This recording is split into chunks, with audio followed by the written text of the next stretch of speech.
Oi, pessoal, bem-vindos e bem-vindas a mais um CEO. E aqui a gente está mais uma vez com o Felipe. Vocês já conhecem, já sabem quem é ele. Felipe, obrigado mais uma vez por essa conversa. Vou aqui já fazer o convite, o nosso cafezinho está aqui, então se você quiser, eu sei que você gosta como eu do cafezinho, a gente vai conversando. Ô Felipe, para a gente começar essa conversa, eu queria hoje fazer aqui uma provocação com você, que é para que a gente fale, vou aproveitar que você está com a sua camisa de Ló, né? Para a gente falar um pouquinho sobre os advogados. Essa relação do advogado com a tecnologia, né? Eu queria que você trouxesse para a gente essa sua visão, essa sua experiência. O que você acha que hoje, atualmente, é o mais importante para um advogado estar bem associado e realizar um bom trabalho, tecnologicamente falando, em relação ao trabalho jurídico, ao trabalho com o direito? O que você nos apontaria? Obrigado por essa oportunidade de estar aqui falando com você. Eu acho que uma das coisas que a gente mais tem batalhado nos últimos 10 anos no mercado brasileiro é identificar como que esse advogado muitas vezes deixa de fazer atividades que são da profissão dele para cuidar de atividades que até então a gente chamava de atividades administrativas. Isso, de alguma forma, foi sendo combatido através da ideia de você trazer softwares mais para o mundo do direito, porque antigamente nem isso se tinha. O advogado trabalhava basicamente com editores de texto e trabalhava indo até o fórum para protocolar suas petições, né? Para fazer contrato era a mesma coisa. De uns tempos para cá, né, a gente viu, né, o surgimento de várias law techs, que são firmas de tecnologia especializadas para trazer esse mundo de tecnologia para os advogados. No entanto, a gente sempre na Enlighten defendeu a ideia de que o problema não era inventar tecnologia para advogados, mas era ressignificar o trabalho desse advogado. Então, um advogado muitas vezes continua trabalhando da mesma forma, só que num mundo diferente, onde as estruturas foram diferentes, onde a gente tem agora uma série de questões que precisam ser melhor avaliadas. Então existem vários movimentos, por exemplo, o movimento de Legal Operations, que é um movimento onde advogados deixam de fazer atividades bem focadas no mundo do direito e dão lugar a fazer atividades administrativas.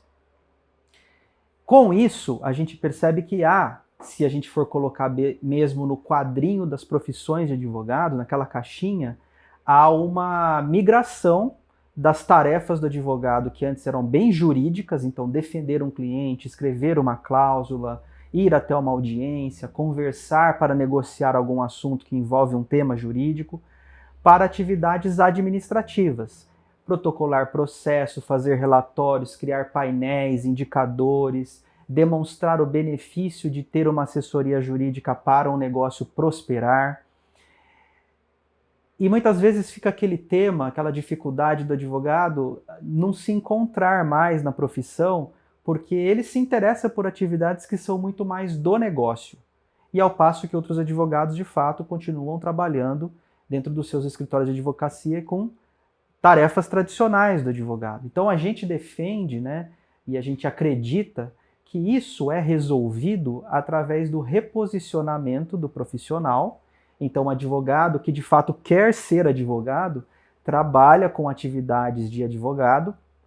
Advogados que querem migrar para a área de operações legais são advogados que não terão tarefas de advogado, mas terão pontos de contato com situações advocatícias. E tudo isso a gente precisa embalar dentro de uma tecnologia que seja um composto de situação jurídica e um composto de operação, de processo, né? Então também tem muito advogado que acaba defendendo a ideia de que tudo tem que ser sem processo, mas na verdade não é que tem que ser sem processo, tem que ser sem burocracia, tem que ser sem atividade repetitiva, porque o processo em qualquer área, né, de administração é fundamental. Então, não é porque tem processo que é ruim. Pelo contrário, sem processo é ruim. Que fica ruim, é verdade, é verdade. Felipe, eu A minha função aqui é te provocar, Claro. tá? Para você falar um pouco da sua experiência, por isso que a gente tem aqui esse programa, o CEO. E aí eu fico aqui pensando, né? Muita gente fala, advogado não combina com tecnologia. E a tecnologia não combina com advogado. É verdade ou é lenda isso? Eu acho que é verdade. É verdade? Eu acho que é verdade, não combina mesmo, né? Então, por isso que a gente ainda encontra muita resistência, né? Existem poucos advogados que hoje já gostam muito, mas as reclamações são as mesmas. Quando a gente começou a empresa, havia uma preocupação do tipo, o software A, B, C não funciona. Quando a gente ia ver, não era o software que não funcionava, é que os processos que eram desenhados por um advogado não cabiam dentro daquela ferramenta.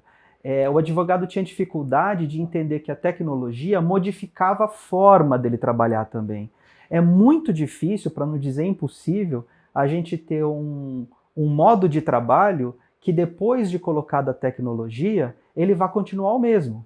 E eu sempre dava esse exemplo para os meus colegas, né? Na época em que eu fui um advogado que era, olha, não adianta você tentar querer escrever, né, num computador com um pensamento e um sentimento e uma forma como você escrevia numa máquina de escrever.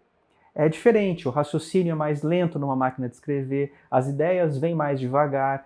Toda essa situação teve que ser reposicionada. Então, a minha posição é, não combina e tem muita resistência em relação a isso, mas existem advogados que têm a boa vontade, né, dentro do 1,5 milhão de advogados que existem no Brasil, que têm a boa vontade de realmente entender, deixa eu ver como isso funciona, deixa eu ver que agora essa tecnologia não cabe mais para mim, vou para outra tecnologia. E eu acho que isso, Igor, é uma situação que vai acontecer nos próximos 20, 30, 40, 50 anos, da mesma maneira como um advogado no começo do século XX, escrevendo com caneta, passou para uma máquina de escrever, depois foi para a elétrica, depois foi para o microcomputador. Teve essa resistência também, não combinava, né? Mas chega um momento em que a tecnologia chega para ficar, né? Sim. Ô Felipe, isso que você fala, né, desse desconforto, é uma das tendências e é uma das coisas mais faladas hoje, né,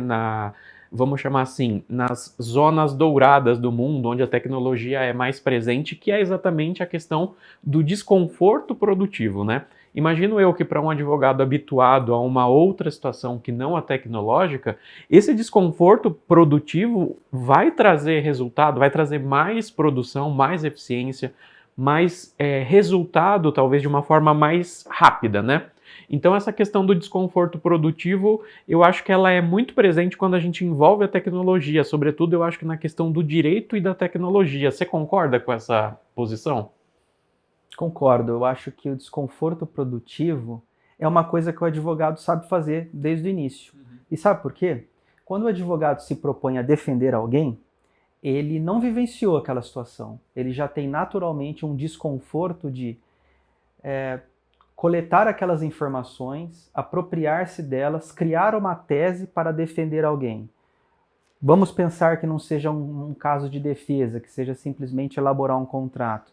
Ele tem que colocar a vontade, o desejo daquele cliente num pedaço de papel, com cláusulas que também assegurem, né, que aquele cliente estará tranquilo em relação ao negócio que ele pretende fazer.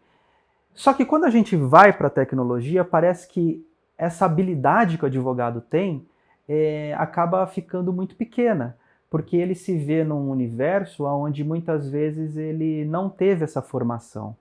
Igor, infelizmente, a Faculdade de Direito Brasileira dá para a gente muitos insumos de como interpretar a lei, de como conhecer negócios que façam, né, sentido isso, né, manejar isso de acordo com a lei, faz a gente ter um poder de oratória bastante grande, traz para a gente também conhecimentos históricos que são fundamentais para que a gente consiga construir uma tese para o nosso cliente.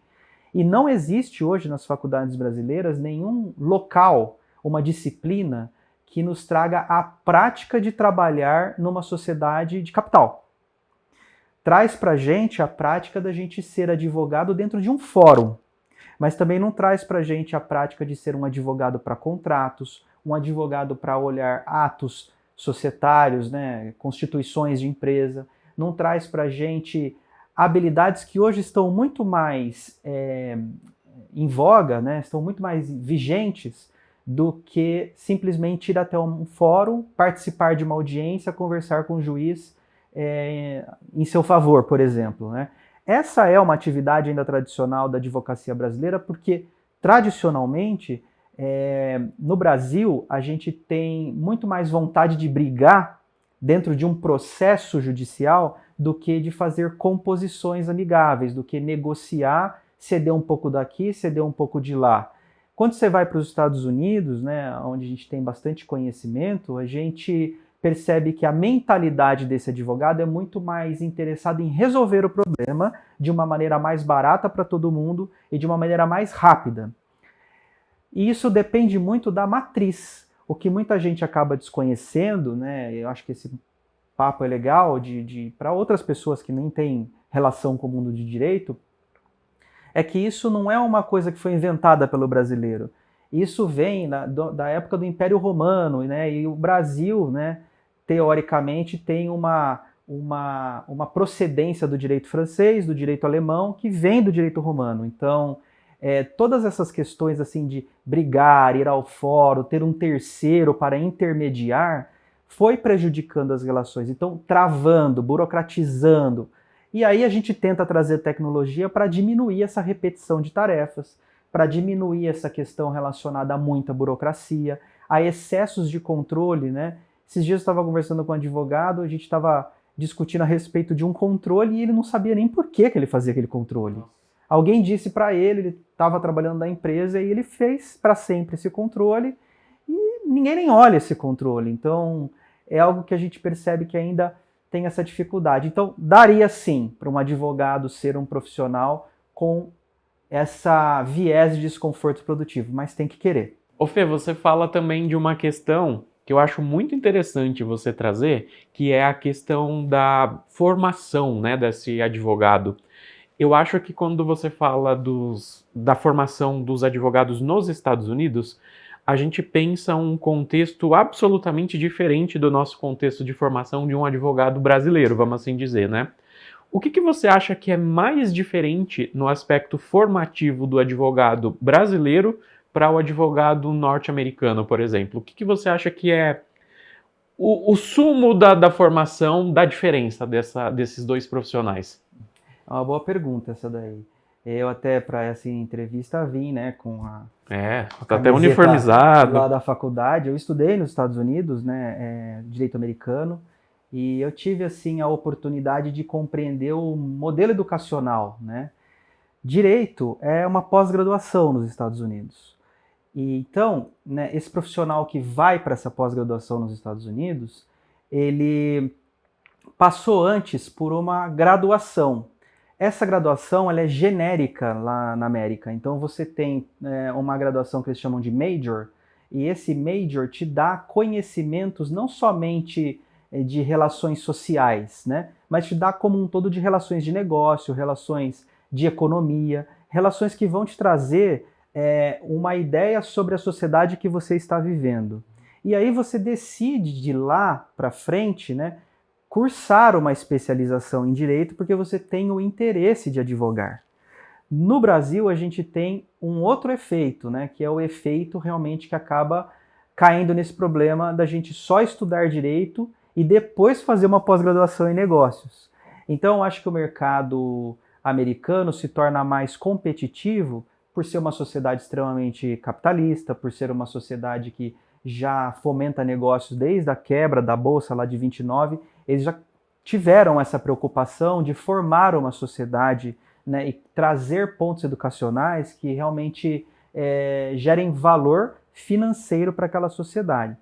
Então, acaba se tornando muitas vezes difícil, até mesmo para o advogado brasileiro, conseguir conversar com um advogado norte-americano, porque as visões de mundo são diferentes, né? Então, ao passo que a gente estava discutindo legislações trabalhistas na época do Vargas, lá eles já estavam discutindo questões que hoje são de economia e que a gente está chegando nesse movimento, misturando o que a gente chama de law economics, né, que seria uma espécie de direito voltado para a economia, não direito econômico, né? Então, Dentro disso, eu entendo que por conta dessa matriz, o advogado na América consegue ter ele permeia melhor em todos os assuntos, né? E quando precisa puxar o direito para trabalhar uma coisa, aí sim ele puxa e trabalha, né?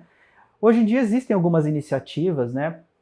Eu sou formado em Direito no Brasil, então existem algumas iniciativas para você cursar, né, o que eles chamam de mestrado, mas que não é, na verdade, um mestrado, é uma especialização em Direito americano, norte-americano, para você conseguir, como um advogado sul-americano, se inserir nesse mercado de trabalho nos Estados Unidos e assim trabalhar. Mas, naturalmente, quando você sai de uma graduação, dessa major que eu comentei, você não necessariamente tem uma profissão, que nem no Brasil. No Brasil, se você faz uma faculdade de marketing, você é marqueteiro. Se você faz uma faculdade de psicologia, você é psicólogo. Se faz de direito, é bacharel em direito. Também não advogado, porque tem que passar na OAB. Então, nos Estados Unidos não é assim. A pessoa sai do major e ela vai fazer um monte de coisas, né? Pode trabalhar com vendas, pode trabalhar com marketing, pode trabalhar com negócios, pode trabalhar na bolsa, pode trabalhar em comunicação, porque te dá uma ideia muito mais ampla sobre profissional e sociedade. Então, no Brasil, a gente precisaria trazer uma modificação desse modelo educacional para que pudéssemos, então, ter mais ou menos essa equiparação. Senão, o que vai acabar acontecendo, como já acontece hoje, é que a gente tem o profissional do direito formado naquelas tarefas e naquelas disciplinas tradicionais da faculdade de direito, aí ele passa no OAB, vai para o mercado de trabalho. Quando ele chega no mercado de trabalho, ele se frustra. Porque o que estão buscando de habilidades é justamente essas habilidades que você encontra lá nos Estados Unidos. Aí ele tem que aprender. Aí ele vai numa pós-graduação aqui, aí ele aprende um pouco num trabalho, daí ele sai daquele trabalho, vai no outro, aprende de um outro jeito, né? E o que eu tenho feito, né, aqui no Brasil, junto com um grupo de amigos, né, que criamos, né, uma filial da CLOC, né, que é uma organização de advogados que trabalham com atividades mais administrativas, né, foi criar um grupo e aí a partir desse grupo a gente começar a fomentar ideias, mas tudo muito no começo. É um grupo que tem 2 anos, né, e a gente acredita que vai levar bastante tempo, décadas, para a gente poder chegar nesse nível de maturidade que a gente já vê no exterior. Muito legal. É muito interessante, né, quando a gente olha para essa matéria que é comum, é o direito, mas as especificidades, inclusive desde a formação, né, forma, né, e constrói profissionais que estão tratando da mesma matéria, mas de uma forma muito diferente, né?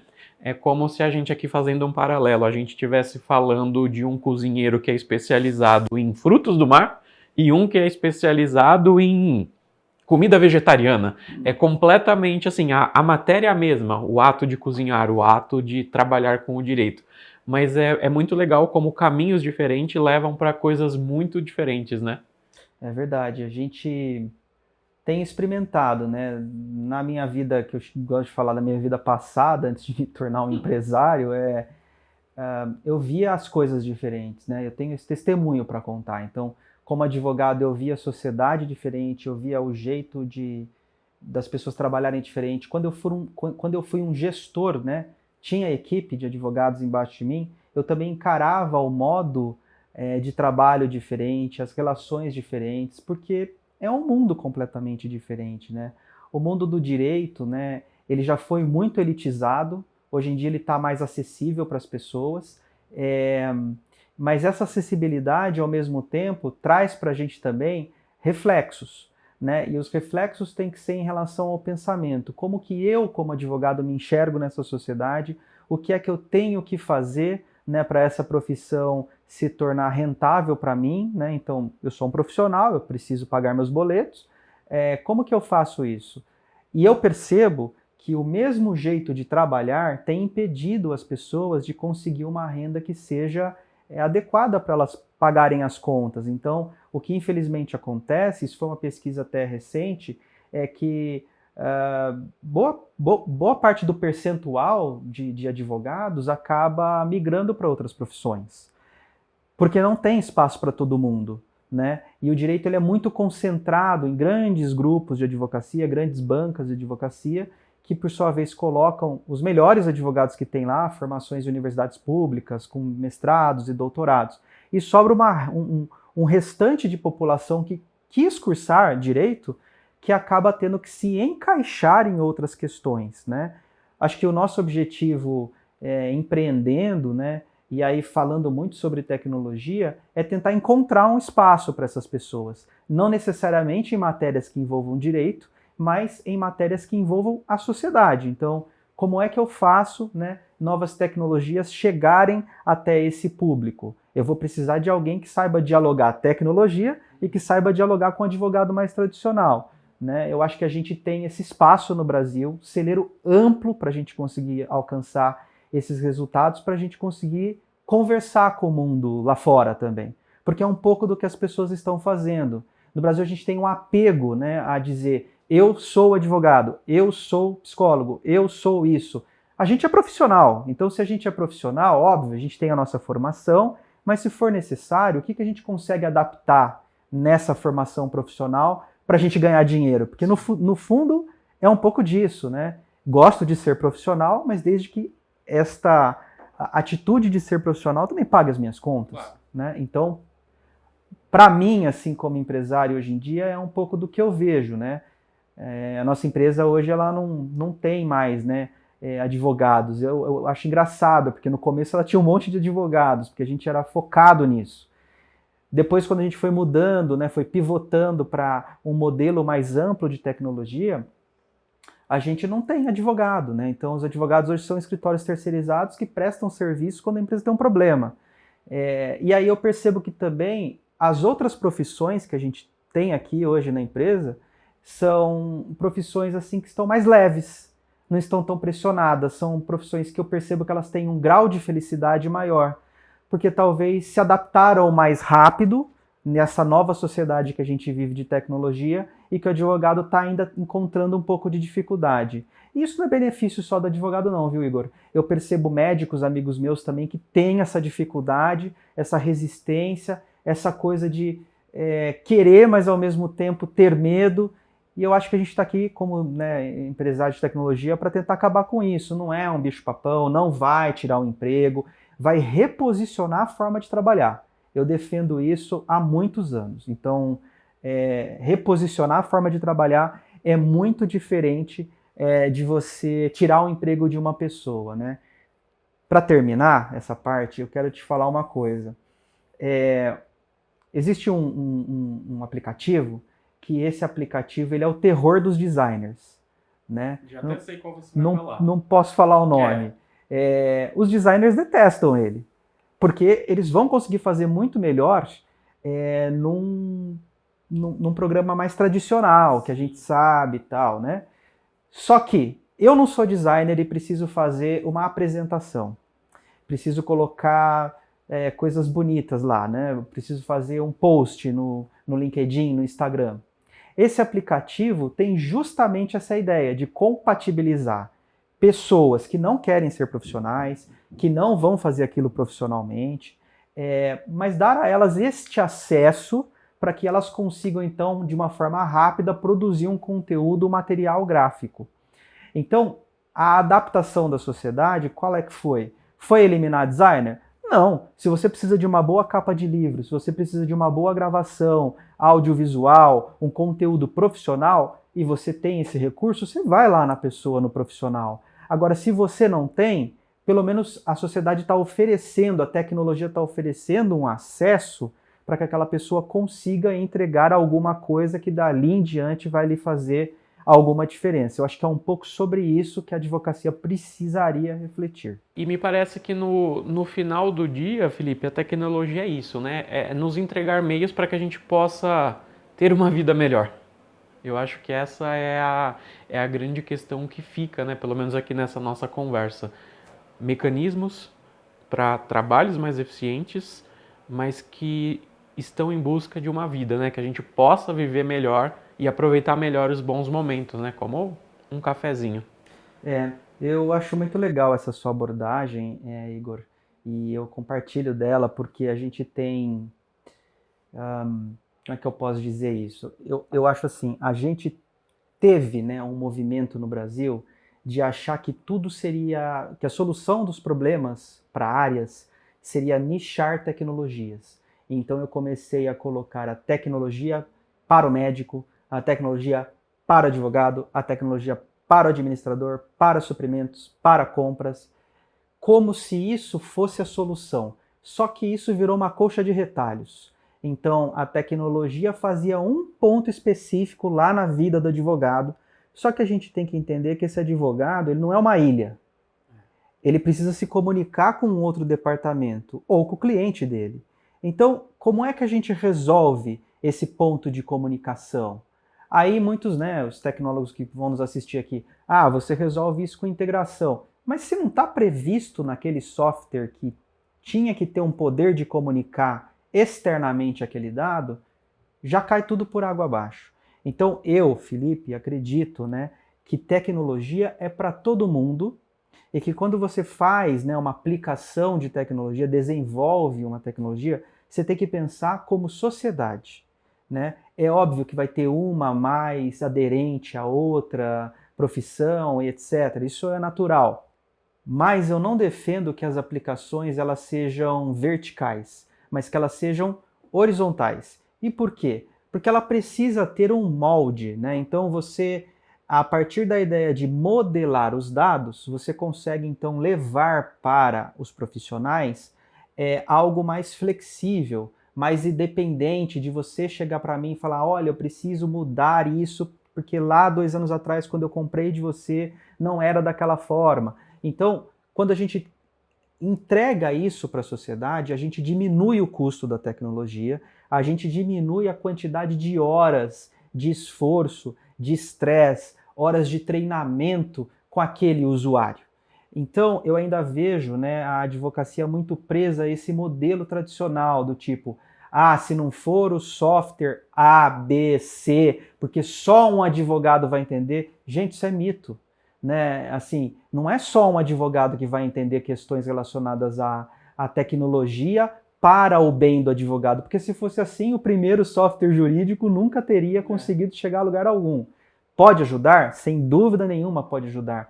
Na empresa, a gente tem consultores, advogados, para nos ajudar a pensar como é que a gente pode dar conforto para aquele advogado. Óbvio que a gente tem, Só que isso não é o ponto fundamental. O ponto fundamental é a gente conseguir entregar para as profissões, aí são várias as profissões, algo que realmente faça com que ela tenha tempo.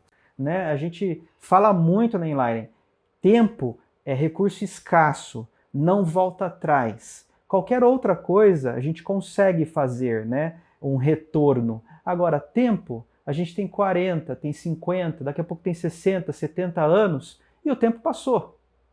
E você ficou preso em atividades repetitivas e atividades operacionais. E no mundo do direito, Igor, isso existe aos baldes.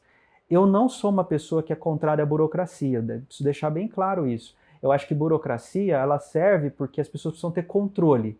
Mas aonde que eu aplico a burocracia é o ponto. Às vezes eu estou aplicando muita burocracia num lugar onde, se eu tiver uma automação, eu consigo resolver. Então, os pontos de controle, muitas vezes, das empresas é que precisam ser revistos. Os processos que são inseridos dentro daquela atividade empresarial precisa ser revisto para a gente conseguir adaptar a tecnologia. O que eu vejo não é isso. Hoje em dia, o que a gente percebe é que a gente tenta empurrar um processo antiquado dentro de um sistema e a gente quer que ele funcione. E não tem como funcionar. Então precisa também fazer uma reflexão de como a gente trabalha, de como a gente usa as nossas ferramentas para daí sim aquele software que você está colocando na empresa dar resultado. Que software? Um software que se adapta a você. Perfeito. É isso. Calma, a gente já está acabando, a nossa produção já está brava ali, que a gente já explodiu o tempo, mas é um assunto que a gente vai falando e dá vontade de seguir falando, Mas para a gente resumir, Felipe, você então vai dizer pra gente aqui no encerramento do nosso papo, de mais um programa CEO aqui, patrocinado pelo nosso Space, é bom que todo mundo saiba sempre disso. É mito. Direito e tecnologia sim podem combinar. Sim, eles devem coexistir. Perfeito. Então, para a felicidade da nossa produção, que já está desesperada ali, a gente encerra esse papo muito legal E vamos ter mais, né? Esse quadro aqui, esse nosso programa, eu vou chamar dessa nossa coluna, pode ser? Legal. Essa nossa coluna CEO vem aí com outros temas. Então, compartilha, né, nas redes sociais, marca a pessoa que você acha que vai gostar dessa conversa, segue as nossas redes sociais, Enspace Brasil, tá lá no Instagram, a gente tá no LinkedIn, tá todas as redes sociais. É só procurar pela gente, por nós, que você encontra fácil. É isso, Felipe. Então, obrigado por mais esse papo e em breve a gente volta com mais. Vou trazer temas interessantes para a gente discutir para quem gosta de assuntos empresariais. Obrigado, gente. Valeu. Valeu, gente. Até a próxima. Tchau.